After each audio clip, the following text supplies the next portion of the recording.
I was losing sleep. I was getting like 3 hours of sleep at night because I was doing so much work, stressed. My blood pressure was out of control, like even with medication, because I wasn't recovering. Our marriage was almost over because we continued to ignore it. We'd argue and then walk away from it. I wasn't present for my kids. I need to be healthy. I need to be able to be physically present and mentally present for myself and my family. If I'm laid up in the hospital somewhere, then I'm no good to anybody. Who were you when your body first started telling you that something wasn't right? Like, where's all this stemmed from? Thank you for watching Walk With Me Brother. We are a relatively new podcast. Without your support, without your help, we cannot grow. So please subscribe, please give us a thumbs up, please share our episodes. We've got every single week. We have entrepreneurs, doctors, veterans, people, experts within their field, all talking everything related to mental health. So if you haven't catched our previous episodes, go and watch them now. But follow us along and please support our amazing journey. Take whatever seat you want, left or right, whatever's your good side. Okay, this is us. Yeah, you put it here. Welcome to today's episode of Walk With Me Brother. Today on Walk With Me Brother, I am delighted to have on today's guest. Never has there been a guest coming on at the right time for me personally. Been quite a stressful week for me. I've been very overwhelmed. So many things. I just probably, as my wife says, I don't handle stress very well. So great, excited to speak to today's guest. We're talking about the pain today that nobody sees.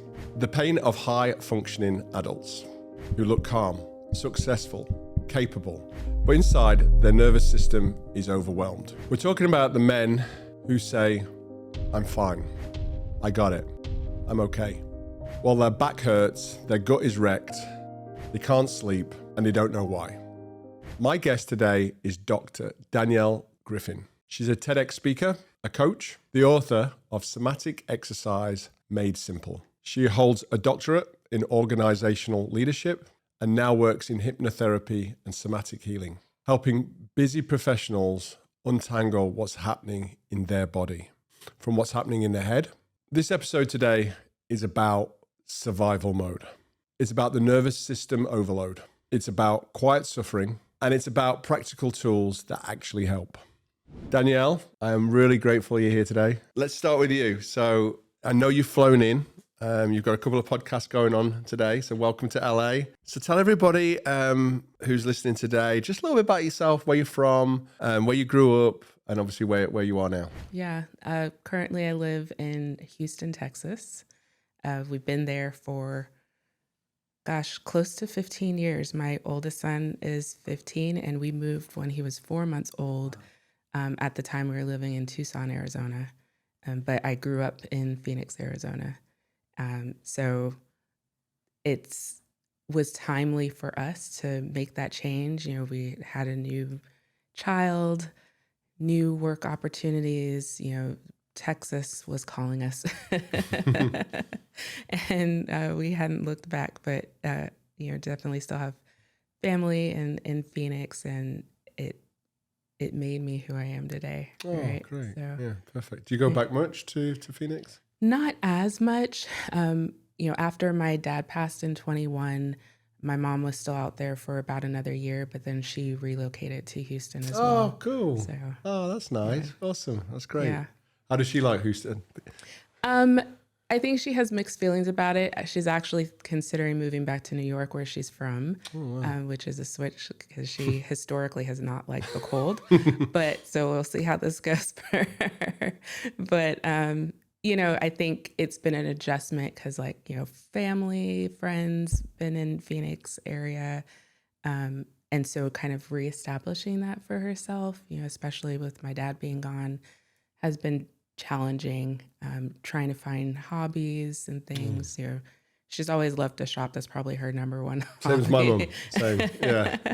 But, just having a busy family myself, a 15-year-old who plays lacrosse and football and track. And then I have the 5-year-old who is a busybody as well, or like, I don't really have much time to go shopping with you, Mom. I'm sorry.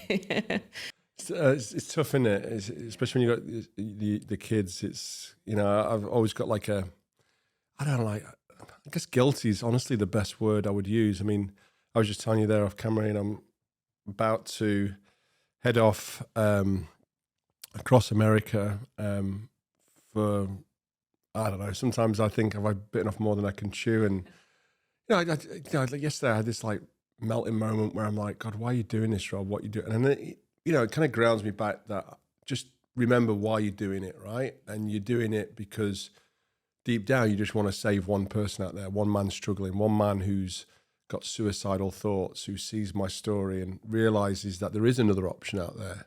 And that's it, just one person. And yeah, I just have to keep grounding myself at that, certainly when I'm thinking. So yeah, just having the kids and not being there, there is a sense of guilt. I think it just comes with parenthood, right? Yeah, at times. I know, at least from my personal story, that's where the hypnotherapy kind of came in for me, in that I had a lot of external and internal narratives, people telling me, hey, you don't need to do all that. You're a professional, you got your doctorate degree, you have a career, why are you building all these businesses? Why are you, at that time, bootstrapping essentially, funding a lot of it my own, trying to make things work, especially like going through COVID, trying to hold on to things. And it was that internal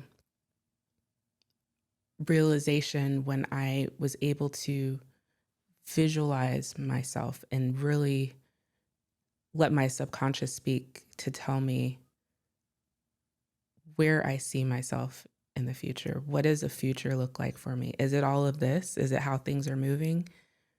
Which, no, it wasn't, just in terms of like the level of busyness that I felt, the overwhelm, like you said, the guilt. Like at that time, I had, the newborn 1-year-old. I literally had the guilt, like I'm neglecting my child because I have all this other stuff going on. But if I stop doing that, then what? Like everything's going to fall apart. And so it allowed me to see myself still doing what I was passionate about and really actually kind of transforming it. Like, what does my passion actually look like in a world where I can service my family, still get sleep, reduce my stress, and have a successful career that I'm passionate about. So you've got an extremely impressive resume, and just like you say, you're very entrepreneurial, and there's a lot of information that I want to try and take from you as much as I can and absorb as much as I can, because speaking to people like you, within this field is just like a blessing for me. So, and hopefully your viewers as well. So I'm really excited to kind of dive into this. But before like the book, before the stage, who were you when your body first started telling you that something wasn't right? Like where's all this stemmed from? Talk me through that part. I would say it dates back a little bit before COVID, where I really started becoming aware of some of the things, and then driving into COVID. So just before COVID happened, towards the end of 2019, that's when I was finishing my doctorate degree. But that's also when I realized my marriage was starting to fail, because, again, I had so much going on. I was trying to finish school, raise a child, my oldest son, we didn't have the youngest yet. He wasn't around yet. Plus a business and a full-time job, and, just trying to finish a doctorate degree and neglecting my spouse, my husband. And my rationale was like, well, I have all this going on. Like, we knew going into it what it was going to be like. So why are you upset? That was my thinking. Like, I wasn't the problem. It was just the circumstances. Once school is done, we'll move past it, right? But it was more of a mentality thing. Yeah, school might be done, but mentality and personality for me. School is done, but I'm always going to replace it with something else. That was the pattern that I constantly falling into. Like, oh, school is done. I entertained putting the business to the side because I still have travel business, and that was what helped fund my education. That was, it had a specific purpose to not put us in extreme amount of debt for me to go back to school. And it worked, it helped. And that's why I was also so busy. But then when I was finished, I was like, well, I have this business, I have a book of clientele. Why am I going to put it down? And actually, I'm going to grow it. And so that's kind of how things progressed. COVID happened. We were all home together. And then, we had another kid. Same. But the things in the relationship weren't necessarily fixed because of it. Having a kid doesn't change your communication skills or how you feel about the other person. That's another layer of right. Yeah. Right. So how did I can relate from a man's perspective, certainly not a lady's perspective, but from a man's perspective, me and my wife, we've had similar discussions where I felt like she puts the kids first or she puts this first. And I think as men, I don't think we ever expect 100%. And admiration to you being entrepreneurial, you maybe, I'm generalizing here, but maybe not like every mother out there in the sense of, you're going out there, right. you're a doctorate, you're extremely intelligent. So how did you guys resolve that or work through that then? It was still several years, it wasn't until, after, I don't want to necessarily after COVID because COVID technically didn't end until 2023, but going through COVID, both of our dads passed away. Like there were multiple things that kept compounding the issue. And it wasn't until a couple of years ago, really, when just before I found this practice where our marriage was almost over because we continued to ignore it.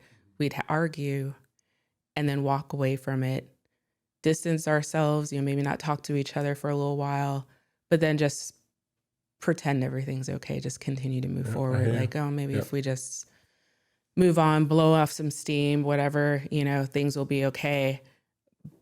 But eventually they just kind of stopped being okay. So we did end up going to a couples therapy. But it was during some of those conversations where I started to look within as well, him telling me what he sees in me and what he feels is a problem, excuse me, and me, kind of often wanting to be defensive, like, well, you're the problem, or no, that's not right. But trying to really do some self-reflection. And when I was kind of starting to go down that path of really understanding how I'm feeling, I wasn't in touch with my emotions. I wasn't something that we talked about growing up. I knew very few feeling words, right? Emotional intelligence for me personally wasn't really there.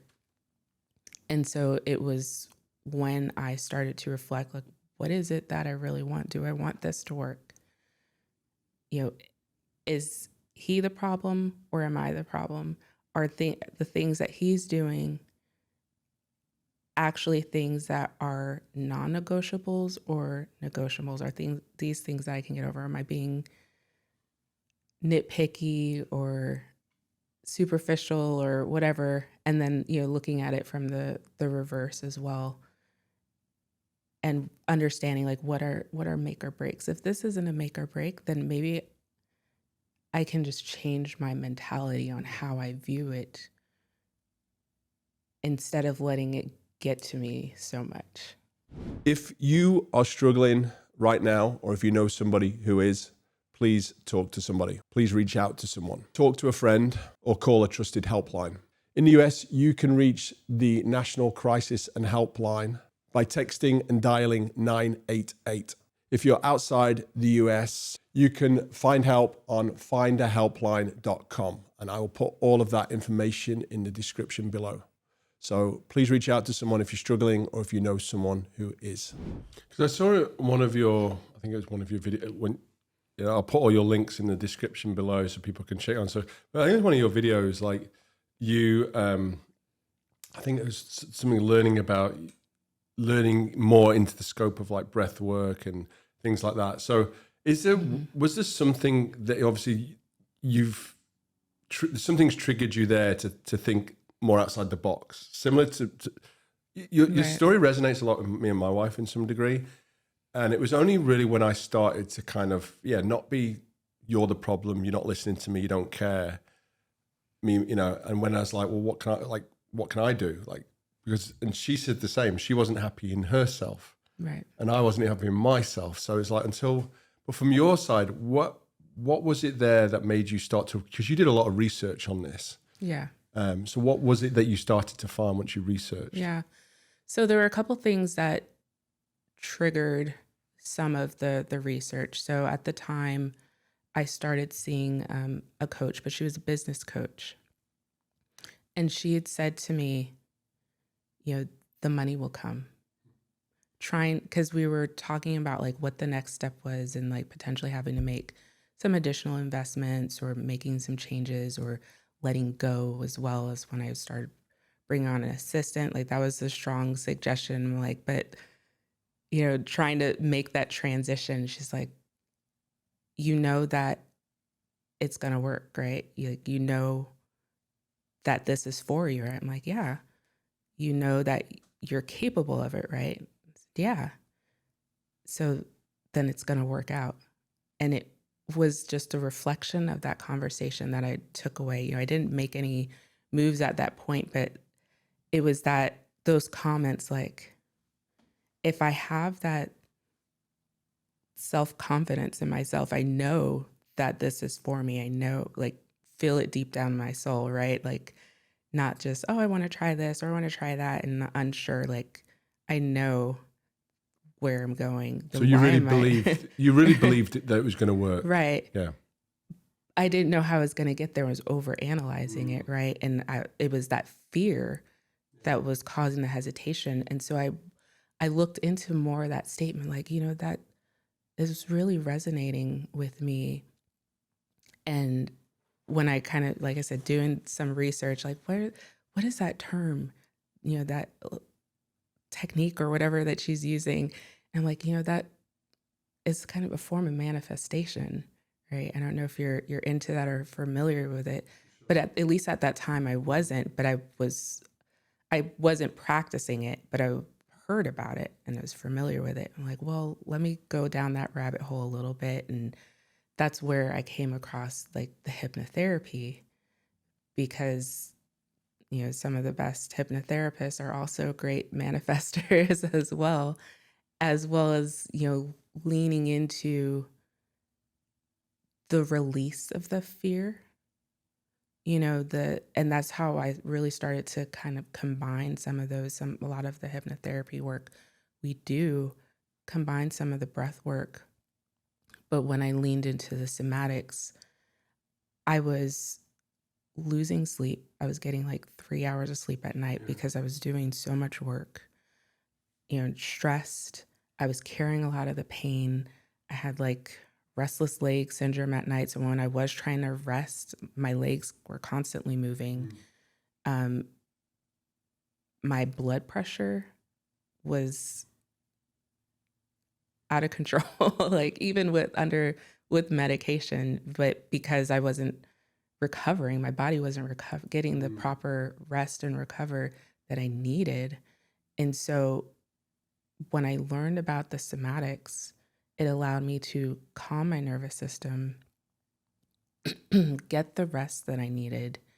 And then the hypnotherapy allowed me to really like kind of do that mindset work to help release the fear and be able to move forward, and creating this practice for myself where I embodied both of the things, knowing that I need to be healthy. I need to be able to be physically present and mentally present for myself and my family. If I'm laid up in the hospital somewhere, then I'm no good to anybody. All the things that I fear happening, like everything falling apart, would happen because I'm not in the physical or mental space to make sure that I'm maintaining all of those things. I'm not able to take care of my kids if I'm not,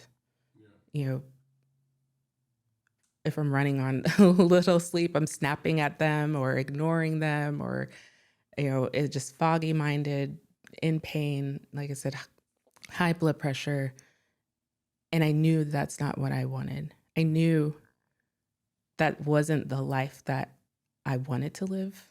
I knew that I'm capable of living a healthy, balanced life. I've done it before. I have the resources and things around me to help make sure that I can do it.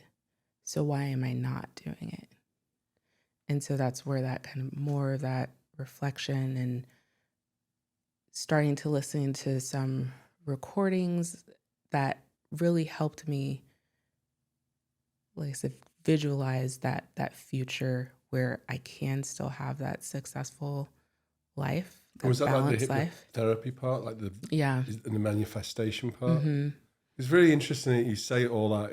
It's almost like, because I just mentioned off camera before, I've had like, I've been pretty good of like, positive, but I felt like the walls have started to crack this last few weeks. I'm dressed like this today because I'm kind of, I ran to meet you because I'm trying to get all the miles in, hence the shorts and the t-shirt. But it's so mad that you say all that. So I feel like when I came up with the idea with Walk My Brother, nothing doubted me. There was just like a belief that I could do it. Right.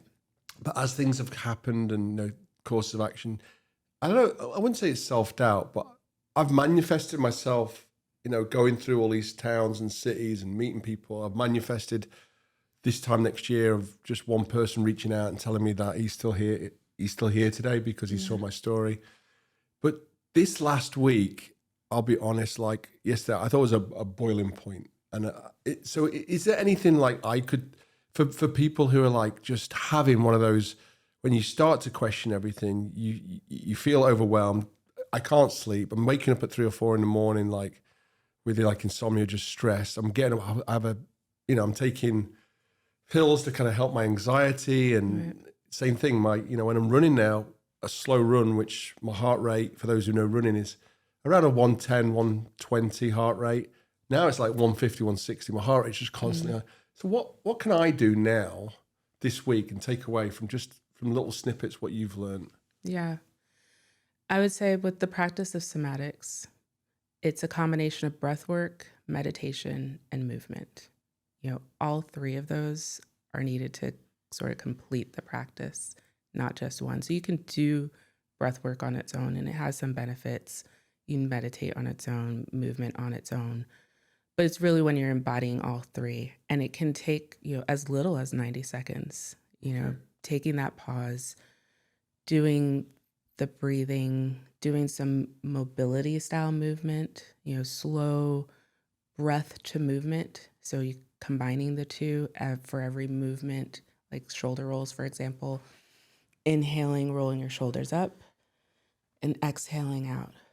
So it's going to be slow and controlled, and you start to really release, feeling the melt, inhaling and exhaling, slow, deep, controlled breaths. And you start to close your eyes. You continue the movement, visualizing the muscles release through your shoulders, your neck and jaw, finding awareness of where you carry that tension. And is this something that you would do, like for me, when I've tried to meditate in the past, I've always like had to go in like a dark room or a quiet room, like, because my mind's just the slightest sound. Or where would you recommend like doing it? Is there a time and a place? Is everybody different? Yeah, I would say everybody's a little different, and it takes practice, right? I find that when you are hyper focused on the specific movements, drawing your mind to visualize the body parts. So like, especially if you close your eyes, where is my jaw? I want to relax my jaw. What does my jaw look like when it's relaxed? Really tuning into that visualization. How does my chest look when it's rising and falling? How does my body look when my shoulders start to fall and my arms are relaxed and my legs are relaxed? And really, tuning into giving that awareness to each body part. And you can go from head to toe. And you start to tune out the world around you when you're focused within. And that really starts to help. You might still have a few distractions, but as you start to practice that, it becomes more natural. It becomes easier to tune the other things out, especially for me at night. I'm a light sleeper. I'll fall asleep right away. I'm a heavy sleeper initially, but then, somewhere throughout the night, the dog might make a noise or the birds start chirping or something, whatever the case may be, a little bit of light shining through the curtains. And it was hard for me to go back to sleep. But when I really start to focus on breathing, the heavy inhale and exhale, not the light breaths, when you're taking those deep somatic breaths, that's And should you be breathing through your nose or your mouth? You can do in through your nose and out through your mouth. Okay. That exhale out through the mouth helps to really release the muscles, relax yourself, especially in the bed. If you wake up, something startled you, you might get, shocked, your muscles will tense.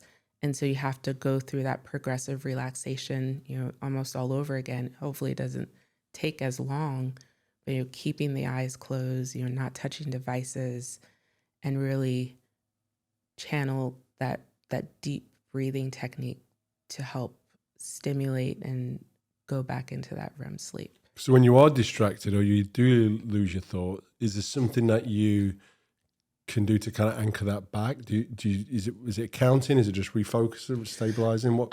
You can do a number of things. So, the old adage of counting sleep is actually, a real thing. But usually I will try to go backwards, pick some random high number, get distracted. You can pick up where you left off, or you can start over. Eventually the brain gets bored. It's not necessarily about counting the actual sheep, like how many are there?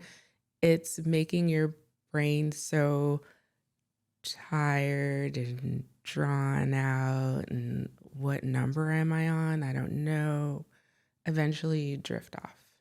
So let's talk about the people. I mean, people watching this show today, men, high-performing men, they show up, they provide, they're under constant stress, they grind. Is this, tell me about the people that you're working with right now. Is this similar, like these kind of high-performing men? Yeah, definitely. Men and women I work with, but a lot of times entrepreneurs just like us. I feel like those are some of the higher stakes people. They have a lot invested into what they're doing. They're wanting to really make it work. And so their stakes are a lot often higher for those individuals, or at least they're internalizing a level of stress that isn't conducive to the life that they actually want, right? And so helping them build in the practice, whether it's when they wake up in the morning, building a short practice, meditating, doing some movement. How did I sleep last night? Is my back hurting? Bringing that awareness into the body instead of just getting up and ignoring how you're feeling, going straight into the day, grabbing the phone, worried about the next meeting, and not having that awareness of what your body needs. Oftentimes for a lot of people, that's what is a game changer in general, but it sets the tone of the day, right? If you take those few moments, it doesn't have to be long. It doesn't have to be a 60-minute yoga session, but just taking those few moments to really breathe into the body, do that gentle movement, have the awareness of the discomfort or where you actually feel good. It's not always discomfort. Some days you might wake up and actually feel rested and, you know, and that's always great. But it's also important to acknowledge that too. What did I do yesterday that maybe helped made me feel this way? Or did I go to bed earlier? Or did I change how I sleep? Or, you know, taking those moments to really evaluate that. Some people it's journaling too, as well, incorporating that so that you can recognize what worked, what didn't work, and start to apply it so that you can repeat what is working. You know, having that written log often helps for a lot of people. One of the worst things, I mean, what best and worst things I got was these Aura rings. So I'm addicted to looking at my stats, and I'll tell my wife my sleep scores, and you know I've struggled to get it anything over 70 of late. And every time you look at it, it's like, you know, daytime stresses are elevated. You know, take it easy today. But of course, I'm not. I'm doing everything the opposite it's telling me to do because I just feel like I'm over, and that builds up more stress. You know, and then the kind of like the stress comes, you know, in stomach ache with me or headaches or so. And why does that? Why does stress then bring on other areas of the body? Yeah, it's a number of different things, but essentially it's that increased level of cortisol that we carry, and we just have to be able to release it. And the main way is sleep. You know, that's the best way. And then as well as, you know, throughout the day, finding those little moments where you can release some of the stress. For me, I carry it often in my neck and jaw, right? And so, you know, whether it be between meetings, before I get in the car to go pick up the kids, you're really releasing that tension, you know, focusing on like, all right, So when you are doing the breath, you're thinking about, right, where am I holding it? Okay. Where do I need to kind of carry my jaw, or doing some exercise to relax and release that tension so that I can, you know, be fresh. You know, that helps release some of the cortisol, relaxes the muscles, and it helps make sure that by the time it is time for me to go to sleep, I'm not this wound up ball, you know, at least not as much. I might, by the time I go to bed, have some, but I've taken those moments throughout the day to release some of it. And it makes it easier to get the restful night's sleep that I need. You know, if you're going to bed with all the stress, the worry, the pain, the discomfort, you know, the stomach aches, you know, I know for me personally, I had the gut issues as well. That's a big interrupter of sleep. You know, if I'm constantly getting up throughout the night or pain because of, you know, the impacts the stress is having on my gut health, then I'm also not getting sleep. So it creates that kind of cycle that we fall into, but we have to figure out what's going to work for us so that we can break that cycle. Yeah, I'll be honest. I have to have sleep aids to get to sleep because I feel like my mind's, we have it like, I'm sure like your household, you have your routines and you've got kids and dinner time, bath time, trying to spend time. And I'm like, God, I've got to finish this off today. I've got to do this. Oh, God, I've finish. And then you'll get, everyone says you shouldn't look at your phone, you know, hours before bed, because you know, we all do, it's a distraction.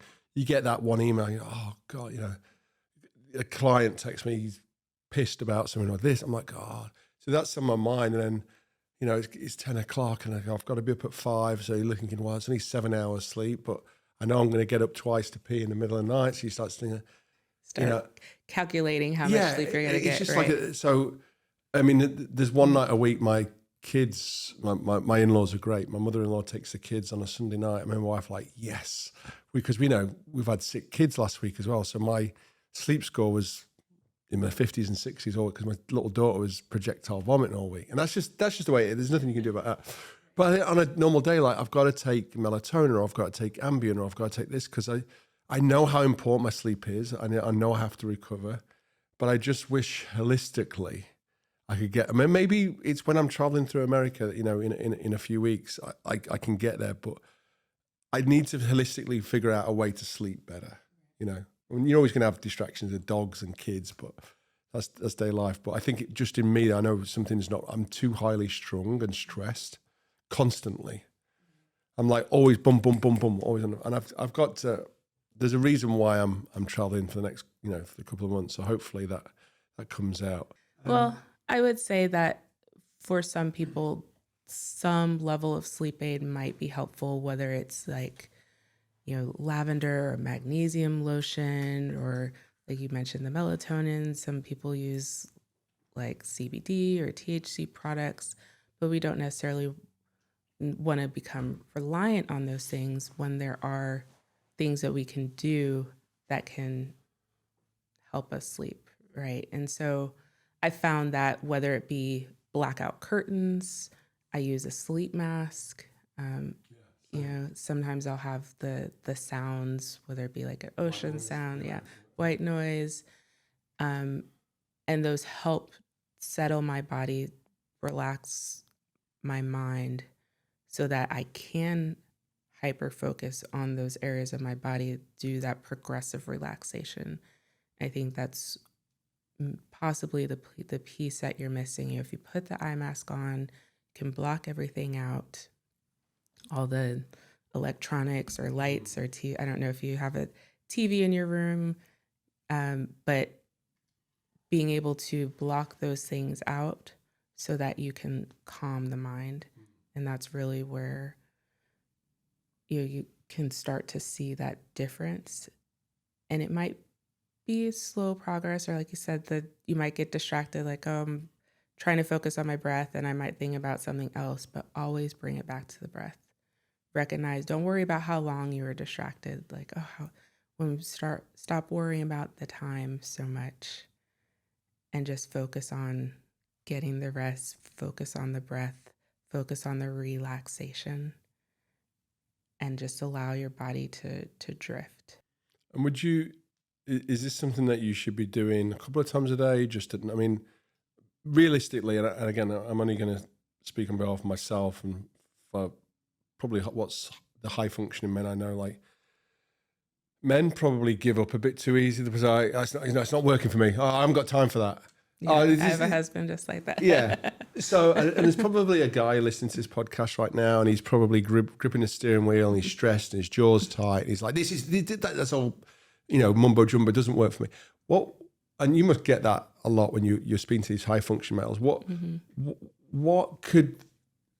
advice do you give them? Like, just try it. Like, is it 60 seconds a day they need to do? How much do they realistically have to try it for? Yeah. I recommend at least 10 minutes, especially in the morning before you get out of bed.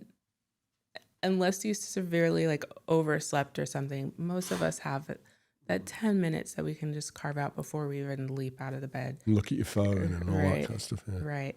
And start to see how it feels. And then often, especially the people that are working with me directly, I guide them through it. And when you've had the opportunity to do it in a guided session, most people, I don't want to speak for everybody, but everybody that I know feels it instantly. You may not necessarily see the mindset shift right away. That comes with time, like reflection, looking back, like, a few weeks have passed, 30 days have passed, and I can see a difference in how I'm carrying myself, my overall sleep, how I'm interacting with the people around me. That's more of a slower progression, but just in terms of how you feel overall, how your day-to-day functioning, that's almost immediate. Just being able to release some of that tension that some people don't even realize they're carrying, but until somebody's guided them through how to release it, like I was kind of showing you before, when they see how to do it. If I just say, go, do a progressive relaxation on your own and never had done it before and don't know how to do it, right? So it might be challenging. Do you have because what I'll do is I'm going to, I'll include the links and I'll include a video here now. Do you have videos where people, because I'm very like that. I like to follow stuff. Yeah. Like, guided meditation. Do you have guided stuff on YouTube? Yeah, I have a few things on YouTube. And then also within my books, I have some bonus videos and meditations available in the book as well. Okay, so we'll follow one of these videos here, and we will just little guided so people can actually see it. Yes. I know how guys work. Like we need our handheld, these kind of things. Right. If you kind of say you just go off and do it, it'll last for me like 2 minutes. So I'm definitely going to check that out. Well, I mean, even for me as well, like that's when I found the right videos, the right people to lead me through it, right? Like I said, if I just do it on my own, because I was also a yoga instructor, I'm like, oh, I know how to breathe, I know how to move, but it's the specific practice, right, of being able to release that tension. Yoga has its benefits, but again, when you're hyper focused on the healing, the release of the stress, the tension, the awareness of the body, that's where you're going to see the most benefit. If you're just going through the motions and a specific flow, you're not targeting the specific areas necessarily that you need to heal in the way that you need to heal. And so that's why I fell in love with this practice. So let's talk for just a couple of minutes now about the hypnotherapy part, because it's something that I want to touch on as well. And when I think of hypnotherapy, I think of like stage shows of people get hypnotized on stage and touched, and right, yeah. And that's just me. Like, so that's most people. Don't worry. So when we talk about hypnotherapy, let's be clear. Like, who is hypnotherapy for, and what does the hypnotherapy part do? And talk to me a few minutes a little bit about that part. It depends on the practitioner, right? But hypnotherapy can be used in many different ways, right? And so historically, people have gone to lose weight, to stop smoking. Those are kind of the stereotypical ways. But when I learned about it, I used it, like I said, kind of for the mindset shift as well, to overcome fears. That's another big way. Like if you're afraid of spiders, another kind of stereotypical thing that people have used hypnotherapy for. But for me, it was kind of overcoming this fear of failure within myself, and understanding my own capabilities and what I wanted the future to look like. That's where hypnotherapy for me came in, and being able to embody this practice where I'm fully living the life that I want to live. And then I apply it by helping my clients rest, by helping them relieve that stress, by being able to, relax, visualizing what you want mentally and physically, how you want your body to look when you're relaxed, when you're rested, how you want to interact with the people around you, how you want to be present for your family. What does that look like for you? And how does that fit in with the future that you want for yourself? And so I incorporate both that hypnotherapy and somatic practice. I usually replace the meditation with hypnotherapy, because essentially that's all it is. It's just a deeper form of meditation. We go deeper within, we get even more relaxed than we would with just a surface level meditation. And I think that's where oftentimes, like you mentioned, I would get distracted when under hypnosis. It's a lot harder to get distracted. So is this something that you with the hypnotherapy part, have you just kind of learned that yourself, or have you been like literally hypnotized? I've been hypnotized. Okay. Yes. Okay. So you would go and see somebody for that. Yeah. Initially doing it like through some of the videos that I've watched, Paul McKenna, Wow. which is also the person that certified me in No way. hypnotherapy. Wow. Melissa Spears, she was actually the first one. I religiously listened to some of her Wow. videos.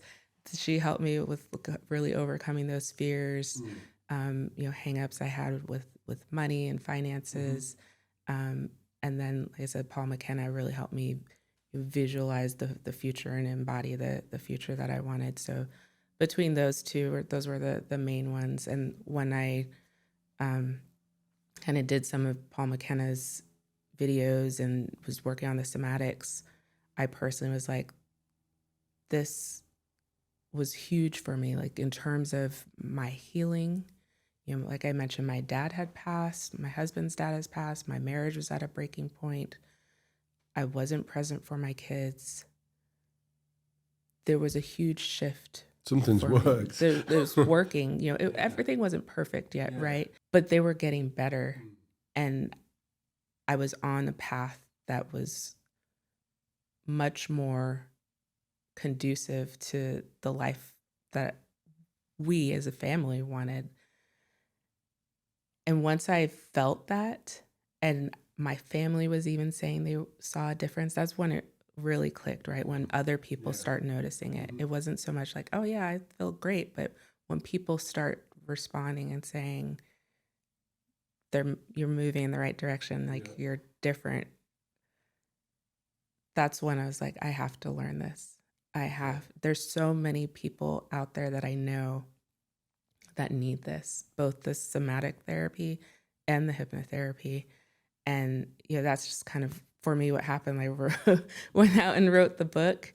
I didn't really necessarily include the hypnotherapy in the book. It's all about the somatics. But I use that as a way to start to introduce people to it. Especially in my second book, I incorporate more of the hypnotic meditations in the second book because it's the mastery program. So going a little bit deeper. So, you know, because like you mentioned, when people think of hypnotherapy, they think of the stage shows, right? But when you're getting introduced to it more as a meditative practice, it's different and I guess more palatable for many people. But it does really have a huge impact on, you know, how we live our lives, just being able to move forward. I got so many questions that I would obviously, I think a lot of this answers probably in your book. So I'm going to include you got 2 books? Actually 3. I just released the third one in 3 December. Yes. Okay, so please check out Danielle's books. I'm going to put all the links in the description below. So plug them there.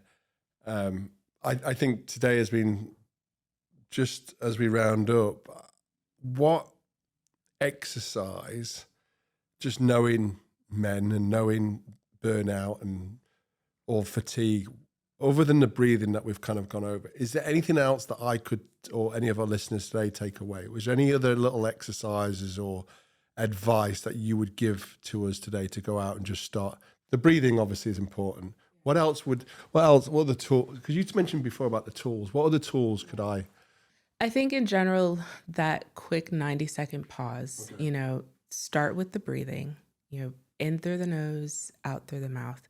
And you don't necessarily have to time it, you know, start to allow your body to tell you, how much breathing do I need to do? Like, am I starting to really feel the release just from breathing? Okay, now I'm feeling some of that release.